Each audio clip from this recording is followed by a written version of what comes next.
Liga das Nações para evitar o surgimento de novas guerras. Exatamente, mas infelizmente não foi o suficiente para conter o início da guerra. Mas dessa vez, quais foram os motivos para a guerra iniciar? Para entendermos as causas da Segunda Guerra, precisamos voltar ao final da Primeira Guerra. Você lembra que uma das consequências da Primeira Guerra foi o Tratado de Versalhes, que impôs várias punições à Alemanha, incluindo perda de território e uma multa pesada? Lembro sim, mas o que isso tem a ver?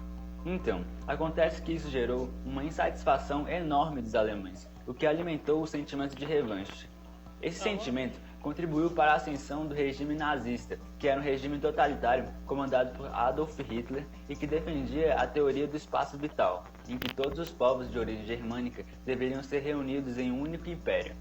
Esse pensamento servia como uma justificativa para o expansionismo do território alemão para que eles conseguissem alcançar o seu objetivo. Com isso em mente, o Partido Nazista primeiramente buscou reestruturar a economia e o poderio militar alemão, para então começar a expandir o seu território, algo que desrespeitava o Tratado de Versalhes. Enquanto a Alemanha desrespeitava esse tratado, o que os outros países fizeram para impedir? Os outros países estavam receosos de tomarem atitudes que pudessem iniciar uma nova guerra, então não tomaram ações incisivas contra o governo alemão. Isso ficou conhecido como política de apaziguamento, que contribuiu para o fortalecimento da Alemanha. E quando que de fato a guerra começou? A guerra de fato começou quando, em 1º de setembro de 1939, o exército alemão invadiu a Polônia e conseguiram dominar alguns territórios que eles tinham perdido anteriormente.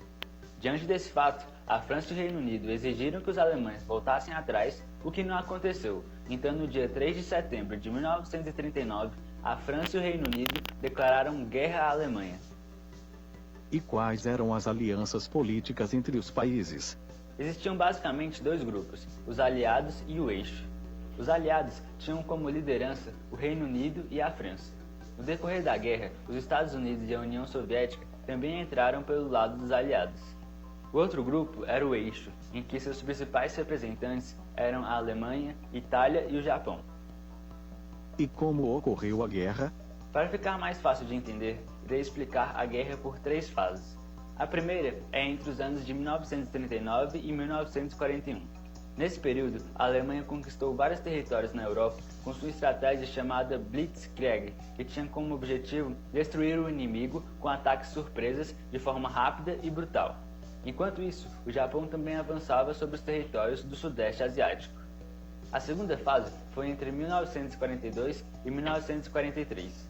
Nesse período, os aliados começaram a virar o jogo. A Alemanha quebrou o pacto de não agressão que tinha feito com a União Soviética e invadiu a Rússia. Acontece que os alemães perderam para os soviéticos na conhecida Batalha de Stalingrado. Foi nesse período também que os japoneses perderam a Batalha de Midway para os Estados Unidos. Essas e outras derrotas começaram a enfraquecer o grupo dos países do eixo. A terceira e última fase da guerra ocorreu entre 1944 e 1945. Esse período marca a derrota do eixo para os aliados. Durante esse tempo, os alemães foram cercados e tiveram seu território invadido. Enquanto isso, os japoneses resistiam aos bombardeios dos Estados Unidos, mas após o lançamento de 2 bombas atômicas no território japonês, o Japão se rendeu, acarretando o fim da guerra. E quais foram as consequências da guerra? As consequências da Segunda Guerra foram a reorganização de territórios, enormes perdas humanas em que milhões de pessoas morreram em decorrência dos combates devido ao Holocausto promovido pelos nazistas aos judeus, entre outras causas relacionadas com a guerra. A ocupação da Alemanha por franceses, britânicos, americanos e soviéticos, a criação de tribunais para julgar crimes de guerra, a criação da Organização das Nações Unidas para mediar conflitos entre os países e evitar novas guerras, e o início da bipolarização que causaria a Guerra Fria. Vejo que a Segunda Guerra Mundial foi um período muito triste da história da humanidade. Espero que não se repita algo